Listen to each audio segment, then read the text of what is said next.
Bom dia, jovens livres. Escola Bíblica Dominical, dia 21 de abril de 2024. Hoje eu quero vos falar sobre o tema Santidade de uma Vida Santa. Nosso texto, 1 Pedro, capítulo 3, a partir do verso 8. Nós faremos a leitura até o verso 12. Como bom jovem livre, você deve estar com a Bíblia aberta, acompanhando a leitura e a exposição do texto. Leiamos. Finalmente, sede todos de igual ânimo, compadecidos, fraternalmente amigos, misericordiosos, humildes, não pagando mal por mal ou injúria por injúria. Antes, pelo contrário, bendizendo, pois para isso mesmo fostes chamados, a fim de receberdes bênção por herança. Pois quem quer amar a vida e ver dias felizes, refreie a língua do mal e evite que os seus lábios falem dolosamente. Aparte-se do mal, pratique o que é bom. Busque a paz e empenhe-se por alcançá-la, porque os olhos do Senhor repousam sobre os justos, e os seus ouvidos estão abertos às suas súplicas, mas o rosto do Senhor está contra aqueles que praticam males. Que Deus nos abençoe pela sua palavra lida. Oremos. Senhor da glória, nós te louvamos nesta manhã com coração grato por mais uma vez termos o privilégio de abrir a Tua Palavra e ouvir-lhe, Senhor, os ensinamentos. Senhor, dá-nos a direção do Teu Espírito, a iluminação para a compreensão da Tua Palavra. Aplique ao nosso coração. Transforma, Senhor, o nosso viver, para que nós possamos ter santidade numa vida santa. Em nome de Jesus. Amém. Meus irmãos, santidade na Escritura não é um pronome de tratamento como nós temos na língua portuguesa, vossa santidade. Santidade na Escritura não é atribuída a indivíduos especiais depois da sua morte. Não, a santidade na Bíblia é requerida a todo cristão. A todo cristão é ordenado ser santo porque o Senhor Deus é santo. Então, como cristãos, nós temos que refletir o caráter do nosso Senhor. E o tema principal de Pedro nesta carta, embora alguns estudiosos costumem atribuir esta carta, chamá-la de carta à igreja sofredora, eu concordo, porque esses irmãos que estavam habitando nessa região do Ponto, Galácia, Capadócia, Ásia e Bitínia, estavam passando por um período muito grande de tribulação, imposto pelo Império, oficialmente, e extraoficialmente por parte da sociedade pagã, porque os cristãos eram minoria no meio de uma maioria pagã. Então sofriam por causa da perseguição intensa. Então, embora a carta possa ser adjetivada dessa forma, carta aos que sofrem, aos sofredores, não obstante, vejo que a temática principal dessa carta, o assunto preferido por Pedro aqui é tratar da santidade. para que esses irmãos, não importando a situação que estavam vivendo, isso não excluía deles a responsabilidade de viver vida santa e de buscar cada dia santidade.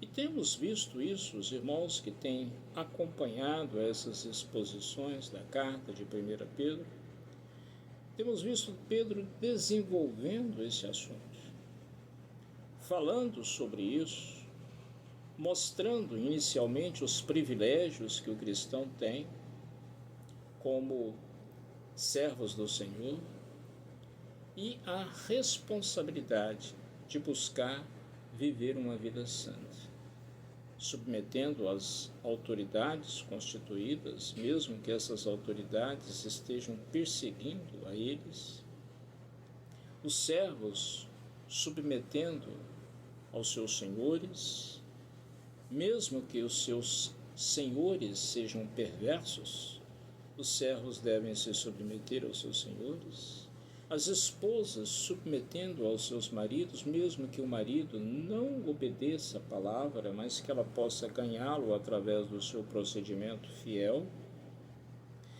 E agora Pedro dirige a palavra a toda a igreja, como se ele estivesse concluindo esse argumento. Finalmente, é a primeira palavra que ele usa aqui. Finalmente. Sede todos. Então a palavra é dirigida a toda a igreja, no verso 8. E ele apresenta 4 virtudes que são requeridas dos crentes. 5 virtudes. Sejam todos de igual ânimo, compadecidos, fraternalmente amigos, misericordiosos e humildes. Vamos ver o que Pedro quer dizer com cada uma dessas virtudes. Eu estou lendo na tradução de Almeida, Revista e Atualizada.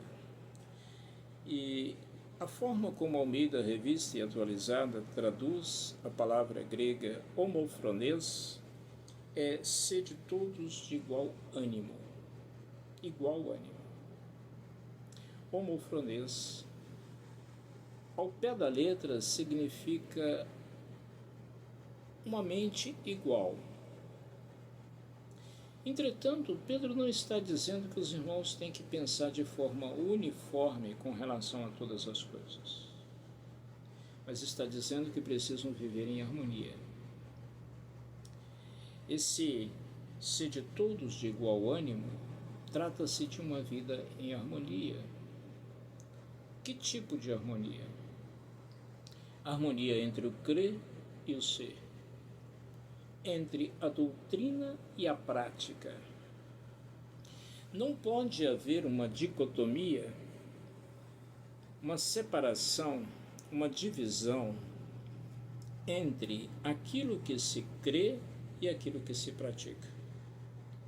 Caso contrário, nós estaríamos gerando um cristianismo esquizofrênico. Não é isso que a palavra de Deus ensina. O ser de igual ânimo que Pedro se refere, essa harmonia, é um casamento, uma junção, uma amálgama entre a doutrina e a prática. Aquilo que eu creio tem que fazer parte da minha prática de vida.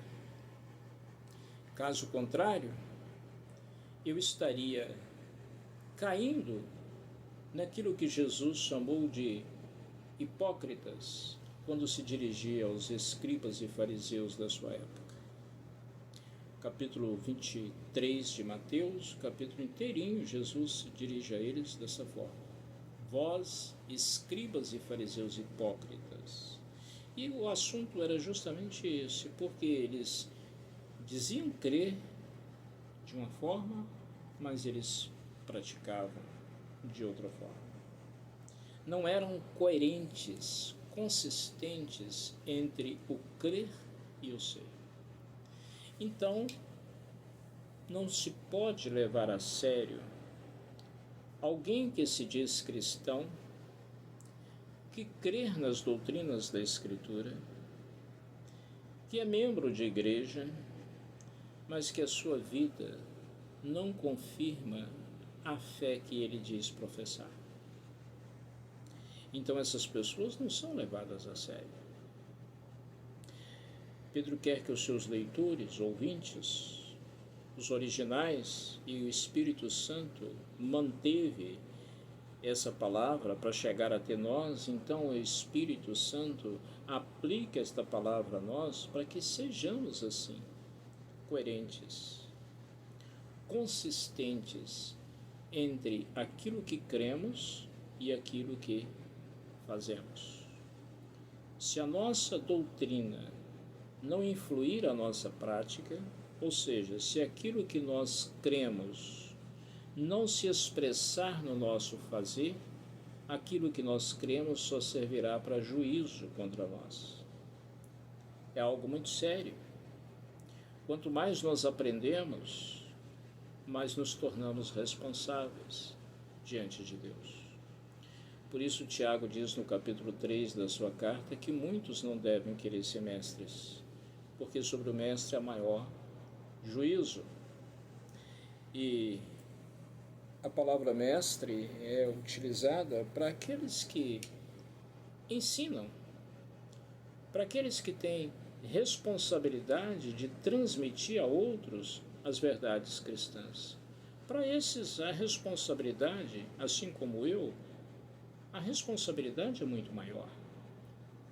Agora, a todo o cristão, todo aquele que professa a fé, seja ele alguém que ensina a outros ou não, é requerido que ele viva de forma coerente. É exigido disso, a coerência entre o crer e o ser, entre aquilo que se crê e aquilo que se faz. As outras 4 virtudes vão depender dessa. A segunda virtude apresentada por Pedro aqui é a compaixão. Compaixão é uma palavra muito interessante. É, ao pé da letra, sentir o sofrimento do outro, sentir a dor do outro. E o maior exemplo de compaixão que nós temos dentro da Escritura é o exemplo de Jesus Cristo, que encarnou, se fez carne para sentir nossa dor e para tomar sobre si as nossas dores, as nossas enfermidades, as nossas mazelas. Ele tomou sobre si, se compadeceu de nós. Jesus conta aos interlocutores que o questionam, perguntando: quem é o meu próximo? Jesus conta uma parábola. E nessa parábola, ele coloca uma personagem que era odiada pelos judeus, um samaritano. Os judeus, não vou expor aqui as razões históricas para esse ódio, mas em uma outra oportunidade podemos falar, odiavam os samaritanos e vice-versa. Judeus e samaritanos não se ajustavam de forma alguma. E Jesus coloca essa personagem na parábola. As outras personagens é aquele que foi vítima de um assalto, ficou semi-morto, espancado, e 2 religiosos, um sacerdote, um fariseu e um levita. E este homem, que necessitava de cuidados por estar semi-morto, foi visto por esses 2 religiosos que seguem seu caminho, passam de lá. Mas aí Jesus diz que quando veio o samaritano e viu, ele se compadeceu. Isso significa, ele sentiu a dor do outro, se colocou no lugar do outro e agiu é diferente do sentir dó. Dó é uma coisa até meio piegas. Fiquei com dó, mas o que você fez? Ah, eu não fiz nada. Então não é a dó, é a compaixão. A dó, o sacerdote e o levita também pode ter sentido. Não obstante, eles foram embora com a sua dó. Mas o samaritano, ele interage naquela situação. Primeiro, ele usa os recursos que ele dispunha: vinho e azeite, coloca sobre os ferimentos. Depois, ele se sacrifica em favor daquela vida quando ele coloca sobre o animal, o ferido, para levar à hospedaria. Se ele coloca sobre o animal, ele vai ter que fazer o restante do caminho a pé. Depois, chegando na hospedaria, quando ele entrega aos cuidados do hospedeiro, ele paga e diz: olha, se gastar mais do que isso, quando eu voltar eu reponho. Então a compaixão é isso. É quando se envolve para fazer o necessário para mudar aquela situação. É isso que se requer de um cristão. Não é que ele sinta dó daquele que sofre, é que ele tenha compaixão, que ele sinta o sofrimento, que ele interaja com o sofredor, que ele faça algo para mudar aquela história. A dó não muda nada, não altera a situação, a compaixão sim. Depois Pedro fala do amor fraternal.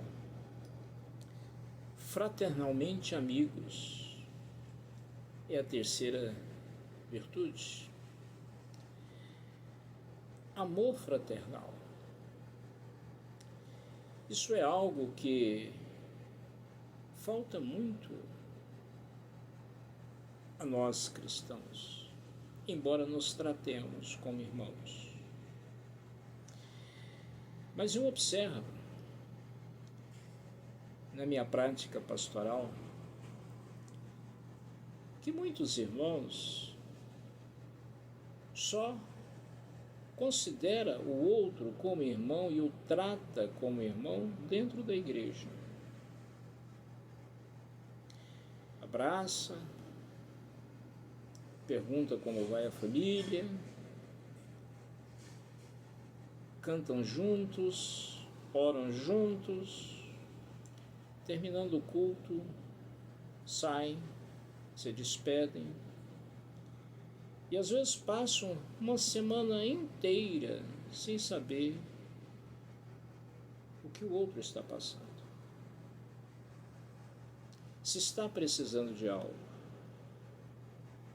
e voltam a se encontrar no próximo culto, aonde repete a cena, trocam abraços, sorrisos e continuam da mesma forma.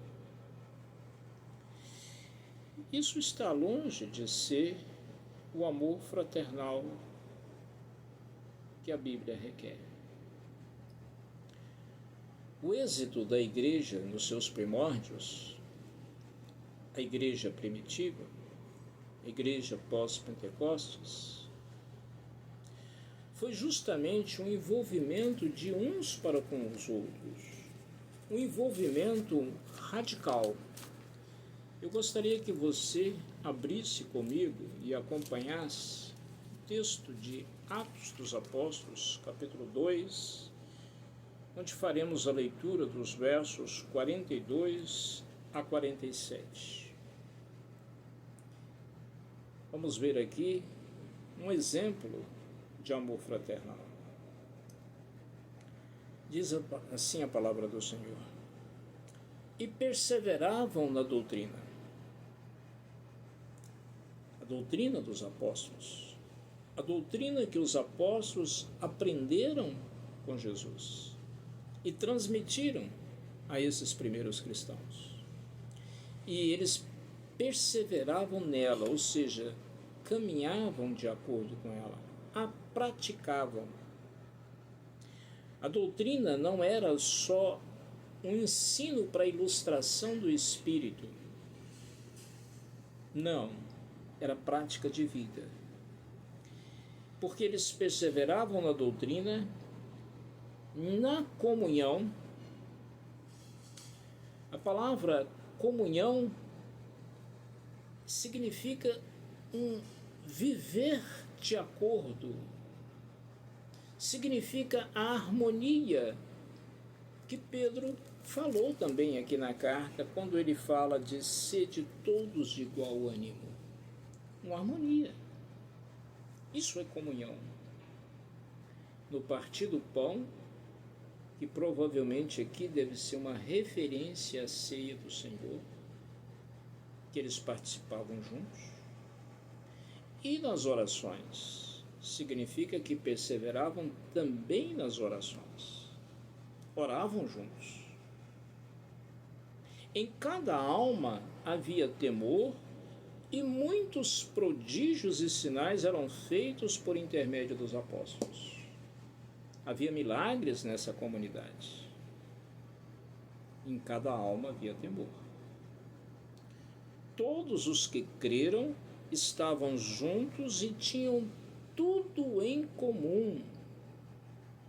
Observe o radicalismo, no bom sentido de radicalismo, que esses cristãos viviam. O texto diz: vendiam as suas propriedades e bens, distribuindo o produto entre todos, à medida que alguém tinha necessidade. E esse é um exemplo de amor fraternal. Sentir que um irmão está passando necessidade e eu tenho sobrando. Então eles radicalizavam realmente, a ponto de vender suas propriedades, bens, para que não houvesse na comunidade cristã pessoas necessitadas, pessoas que passassem fome. Não temos visto exemplos assim. O que mudou? O cristianismo não mudou. A doutrina continua a mesma. O que mudou? Mudou o coração do homem, que está cada vez mais individualista, olhando para o seu próprio umbigo, para as suas próprias necessidades e esquecendo as necessidades do outro. Foi isso que mudou. Nós somos mais individualistas hoje. Nós reunimos na comunidade cristã para oferecer culto ao Senhor, nos confraternizamos ali, mas saímos dali para uma vida individual, onde cada um cuida de si. Eu já tenho problemas demais para me envolver nos problemas do outro. Cada um cuida de si. É assim que nós temos vivido hoje. O texto continua, verso 46. Diariamente perseveravam unânimes no templo, partiam o pão de casa em casa e tomavam as suas refeições com alegria e singeleza de coração. Diariamente eles estavam, isso a igreja está começando e vivendo uma transição. Eles continuam ainda cultuando no templo, mas também na casa dos irmãos, de casa em casa. E juntos perseveram, tomando refeições com alegria e pureza de coração, singeleza, louvando a Deus e, isso aqui é importante, contando com a simpatia de todo o povo. Por que eles contavam com a simpatia de todo o povo? Porque o povo olhava e via a coerência entre aquilo que eles diziam crer e o que eles faziam. Não havia uma dicotomia, uma separação entre o crer e o ser. Não, havia harmonia. O povo olhava e via que havia amor fraternal entre eles. Por causa disso, o Senhor acrescentava dia a dia os que iam sendo salvos. Isso é amor fraternal. Depois Pedro fala de outra virtude, voltando para a carta, misericordiosos, a virtude da misericórdia, que é muito parecida com a virtude da compaixão. Compaixão, já disse, é sentir a dor do outro. Misericórdia, ao pé da letra, é ter um miserável no coração. A ideia é essa. Para que tenha compaixão, é preciso ter um miserável no coração.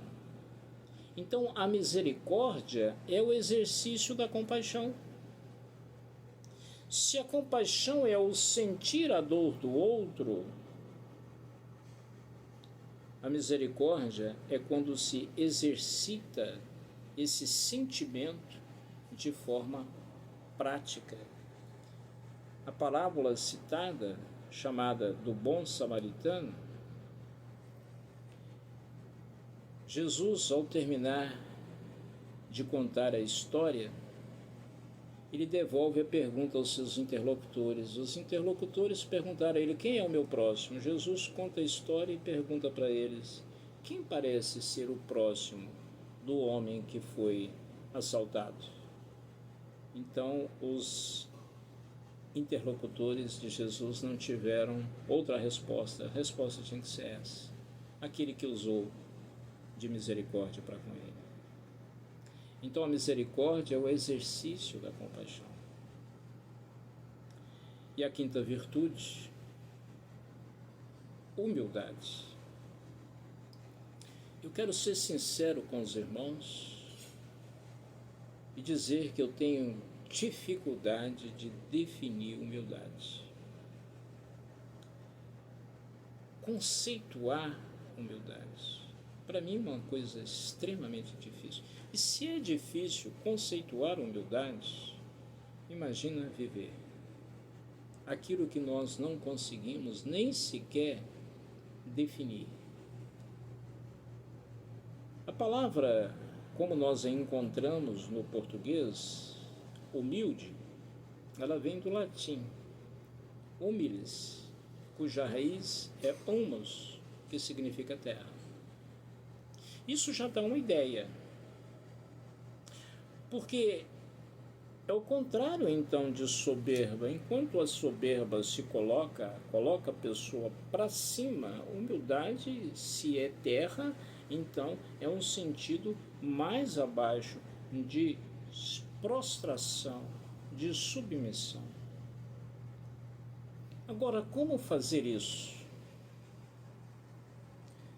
Sem se orgulhar de ser humilde, o que seria um paradoxo muito difícil de se entender, o orgulho da humildade. Eu creio que a melhor maneira não é tentar conceituar, mas é tentar aprender. Porque embora a humildade seja algo difícil de conceituar, de definir, mas ela pode ser aprendida, e nós sabemos que ela pode ser aprendida porque Jesus disse, lá em Mateus 11, de 28 a 30, aquele texto onde Jesus diz assim: vinde a mim todos vós que estáis cansados e sobrecarregados, eu vos aliviarei.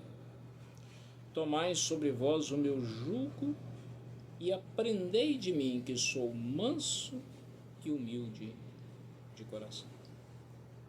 Então, ao invés de tentar conceituar humildade, nós temos que passar a imitar a Jesus, aprender dele humildade e mansidão.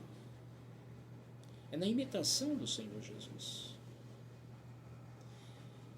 E o cristão é chamado exatamente para isso, para fazer jus ao nome cristão. Cristão significa um seguidor de Cristo. Para ser um seguidor de Cristo tem que ser um discípulo, e um discípulo imita o mestre. É nesse sentido que nós devemos entender humildade como algo a ser aprendido. E nós vamos levar a vida inteira nesse aprendizado. Mas são virtudes que se exigem de todo cristão, para que nós possamos ter a santidade, uma vida santa, buscando santidade cada vez mais. Verso 9: não pagando mal por mal, ou injúria por injúria.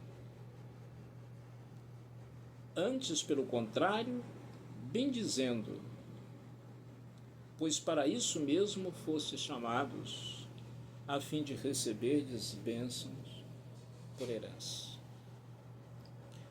O ser humano tem naturalmente uma tendência à retaliação. Se ofende, quero devolver a ofensa que eu recebi. Essa é uma tendência natural. O convertido, que é um seguidor de Jesus Cristo, um aluno, um discípulo, e precisa imitá-lo, tem que aprender com ele. Então ele não pode pagar mal com mal, injúria com injúria, mas é preciso bendizer. Foi isso e para isso que nós fomos chamados. E a forma de não retribuir um mal com mal é fazendo o bem. Vamos ver um pouco mais adiante isso. É isso que se exige de um cristão. Mas não devolver o mal. Isso é pensamento mundano. O pensamento do não cristão, do não regenerado. Se me deu prejuízo, eu vou te dar prejuízo. Se me ofendeu, eu vou te ofender. Fiz um mal, eu vou fazer um mal maior. Procedendo assim, não somos discípulos de Jesus. O discípulo tem que caminhar nos passos do Mestre. Nós fomos chamados para bendizer, ou seja, para abençoar. Essa é a vocação do cristão. Aonde você estiver, meu irmão, você tem que ser um instrumento de bênçãos na mão do Senhor. Começa dentro do seu lar, na vida da sua família. Isso transcende o lar. Você precisa levar para o trabalho, para a arena social de uma forma mais ampla. Aonde você estiver, você tem que ser reconhecido como um discípulo de Jesus. Tem que ser identificado com Ele. Por isso, você tem que ser um instrumento de bênção. O caráter de Cristo tem que estar expresso através da sua vida. E o restante do texto, do verso 10 até o verso 12, Pedro faz uma citação do Antigo Testamento. Para corroborar o que ele disse até então, ele vai citar o Salmo 34, do verso 12 até o verso 16, dizendo o seguinte: quem quer amar a vida e ver dias felizes? Quem é que não quer amar a vida e ver dias felizes? Só que o conceito de amar a vida e ver dias felizes, o conceito da cultura vigente é bem diferente do conceito cristão. A cultura vigente diz que para você amar a vida e ser feliz, você tem que fazer o que gosta. Você tem que buscar satisfação. Ou seja, é um hedonismo. Buscar o prazer, desfrutar felicidade é isso. Jesus ensinou diferente, porque quando nós olhamos para o Sermão do Monte, o início do Sermão do Monte, as chamadas bem-aventuranças, e a palavra bem-aventurado significa isso, feliz. Jesus diz que feliz são os humildes, são os que choram pelos seus pecados, se arrependem, se quebrantam. São os mansos. Os mansos são aqueles que são capazes de receber a injúria e não retaliar. São os mansos, são os misericordiosos, são os limpos de coração, são os pacificadores e são os perseguidos por causa da justiça. Esses são os felizes. A nossa cultura não interpreta a felicidade dessa forma. Agora nós, como servos de Deus, temos que olhar para a felicidade dessa forma. Feliz é aquele que faz aquilo que Deus quer. É aquele que anda de acordo com a palavra do Senhor. Assim o cristão deve ser identificado. O servo do Senhor tem que ser identificado pela palavra, pela forma como ele vive a palavra do Senhor. Eu gostaria que você abrisse comigo em outro texto, Deuteronômio, capítulo 4, onde nós vamos ler aqui somente o verso 6. Moisés está com o povo está próximo a entrar na terra prometida, e Moisés está dando as últimas instruções. Deuteronômio significa uma segunda lei, ao pé da letra, seria a repetição da lei. Moisés repete aqui os ensinos, instrui o povo como eles deveriam proceder ao entrar naquela terra que o Senhor estava lhes dando. E aqui no verso 6, ele diz o seguinte: guardai-vos, pois, e cumpri-os, porque isso será a vossa sabedoria e o vosso entendimento perante os olhos dos povos que, ouvindo todos esses estatutos, dirão: certamente esse grande povo é gente sábia e inteligente. O que ele está dizendo? Vocês serão reconhecidos pela obediência à palavra de Deus. Esse guardar e cumprir é guardar e cumprir a palavra que eles haviam recebido. E aí os povos que teriam contato com eles na terra que eles estariam entrando, iam olhar e se admirar, dizer: certamente é um povo sábio e inteligente. E assim deve ser o cristão. Nós devemos ser identificados pela nossa obediência à palavra de Deus. Volta para o texto de 1 Pedro, a citação que Pedro está fazendo do Salmo 34. Então, amar a vida e ver dias felizes, vamos entender dentro da perspectiva da palavra de Deus. Essa felicidade, não aquela que a cultura tenta nos impor, mas a felicidade conforme ensinada na Escritura. Então, se alguém quer amar a vida e ver dias felizes, refreie a língua do mal e evite que os seus lábios falem dolosamente. Então aqui está um princípio para a felicidade: não falar mal dos outros. Observa que ser feliz não é algo difícil. Ser feliz é simplesmente viver os ensinos da palavra de Deus. Essa palavra tem um poder transformador. O poder de transformar o coração. Nós fomos gerados pela boa semente da palavra de Deus. Então ela tem esse poder de nos transformar. Então ser feliz não é difícil.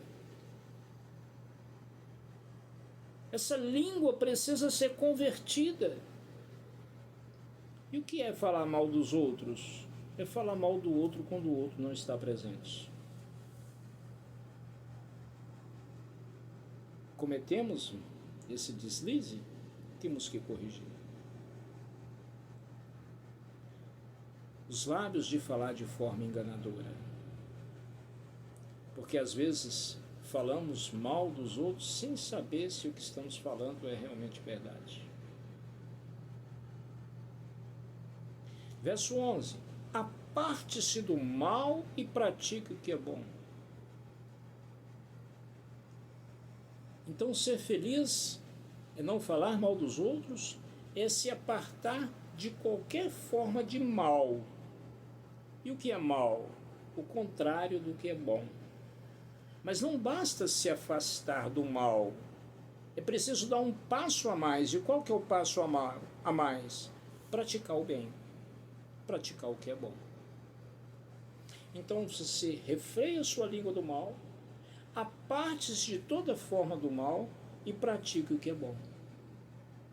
Sequência do texto. Busque a paz e empenhe-se por alcançá-la.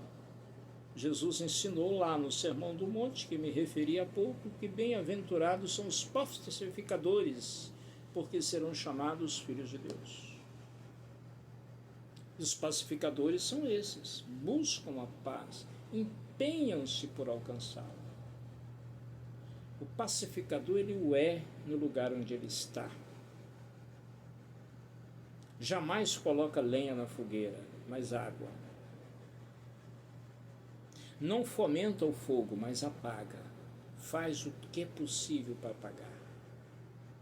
Não gera conflito, mas procura resolver. Esses são os pacificadores. Por isso são chamados filhos de Deus, porque o caráter do Senhor é visto neles. Concluindo o texto, verso 12. Porque os olhos do Senhor repousam sobre os justos, e os seus ouvidos estão abertos às suas súplicas. Mas o rosto do Senhor está contra aqueles que praticam males. Ou seja, o Senhor resiste. Aqueles que não andam de acordo com a sua palavra são resistidos por Deus.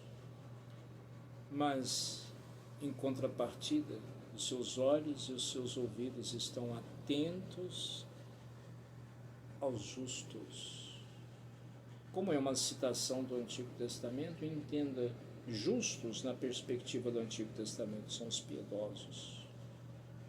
São aqueles que procuram trilhar o caminho do Senhor, que é o caminho da justiça. Portanto, Pedro fala como nós devemos viver santidade na vida santa, buscando a cada dia, não nos contentando com os nossos erros e dizendo, somos falhos, somos todos pecadores, quem é que não erra? Isso é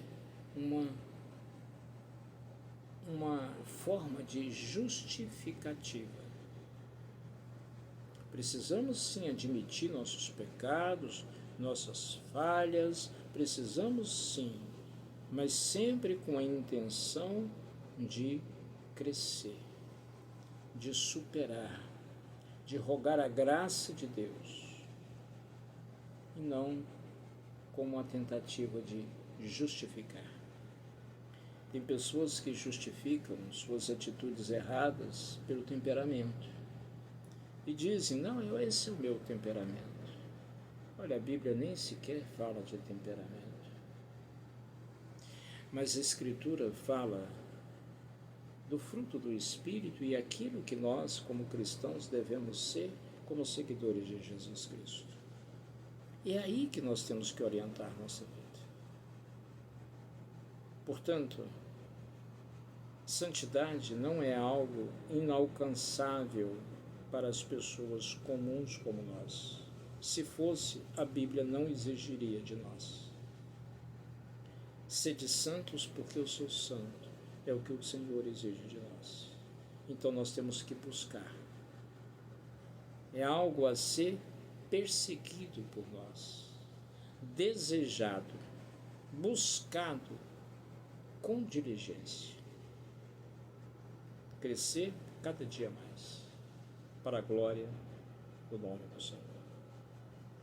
Que Deus nos abençoe pela sua palavra. Vamos orar? Senhor da glória, reconhecemos que somos falhos em tantas coisas e que precisamos crescer. Precisamos buscar cada dia mais santidade na vida. Aonde nós estamos, nos nossos afazeres diários, nós precisamos refletir o caráter do Senhor. Em casa, no trânsito, no trabalho, na escola, enfim, em todos os lugares. É preciso que as pessoas olhem para nós e reconheçam que somos seus discípulos. Assim como aqueles irmãos da igreja primitiva, que as pessoas olhavam e tinham simpatia, porque reconheciam que eles estavam vivendo de acordo com a doutrina. Não nos deixe fazer uma separação entre o que nós cremos e o que nós fazemos, mas que nós possamos viver em harmonia, buscando cada dia fazer aquilo que é agradável ao Senhor. Seja gracioso para com teu povo e nos abençoe. Em nome de Jesus, porque dele, por ele, para ele são todas as coisas. A ele, pois, a glória eternamente. Amém. Povo de Deus, o Senhor te abençoe e te guarde. O Senhor faça resplandecer o rosto sobre ti e tenha misericórdia de ti. O Senhor sobre ti levante o rosto e te dê a paz. Que a graça de nosso Senhor e Salvador Jesus Cristo, o amor de Deus o Pai, a comunhão, as consolações e a direção segura do teu Espírito repouse e permaneça sobre o teu povo, aqui e em todo lugar, agora e para todo sempre. Povo de Deus, fique em paz.